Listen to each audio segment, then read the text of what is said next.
Hello, আসসালামু আলাইকুম বন্ধুরা, কেমন আছো সবাই? নিশ্চয়ই ভালো আছো। আজ অনেক দিন পর একটা ভিডিও করলাম। অনেক দিন থেকে করা হয় না, আমিও অসুস্থ আর মেয়ের জন্য খুব ব্যস্ত, এই কারণে ভিডিওগুলো করাই হয় না।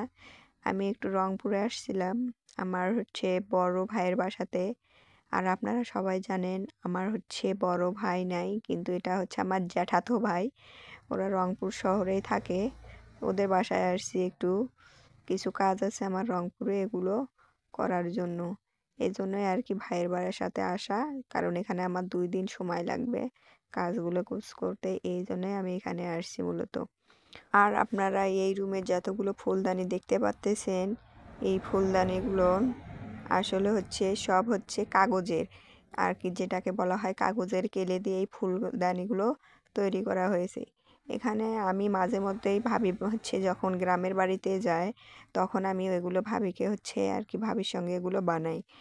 আর আমার মেয়ে এখানে এসে খুব খুশি। আমার ভাতিজিও আছে, ও এখন ঘুমাইতেছে, কিন্তু আমার মেয়ে ঘুমাইতেছে না, তাই একটু সাইকেল চালাইতেছে।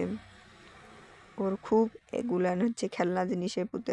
আর আমার ভাবি অসুস্থ, সে অন্য রুমে শুয়ে আছে, এটা আর একটা রুম। আমি এই রুমে একটু আসলাম।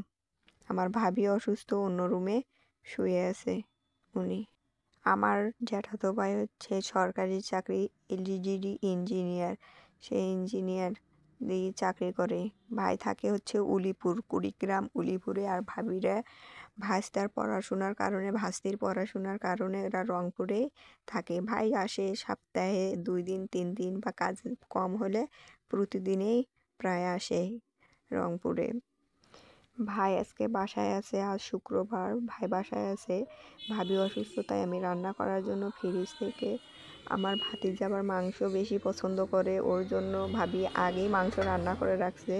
আমি এটা নিয়ে গরম করব। আর তার সঙ্গে পছন্দ করে ভাই এমন কিছু রান্না আমি রান্না করেছি।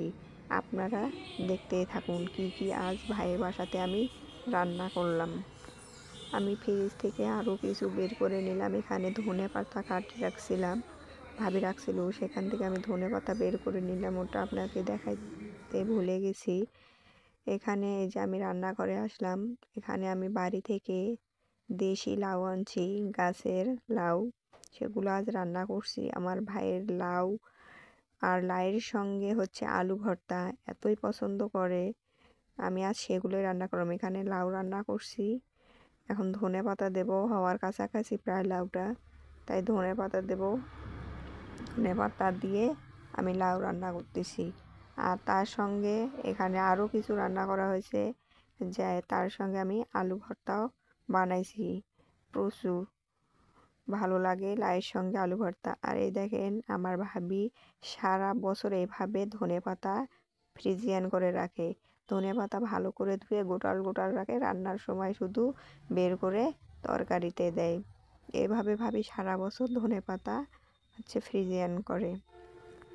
আমার ভাই রাতে ভাত খায় না, রুটি খাবে, এই জন্যে কয়েক পিস আমি রুটি বানাইলাম। বেশি বানাইনি রুটি, মনে হয় 6 থেকে 7টা রুটি বানাইছি। আর এখানে ঝিঙ্গা ভাজি করছি। আবার ভাজটার জন্যে ভাতিজি আমার মুরগির মাংস পছন্দ করে, সেই জন্য মুরগির মাংস রান্না করা হয়েছে। এখানে যাই যেটা পছন্দ করে সেই অনুপাতে রান্না করা হয়, বা ভাবিও রান্না করে। ভাবি অসুস্থ দেখে সে রান্না করতে পারতেছে না, তাই আজ আমি রান্না করলাম।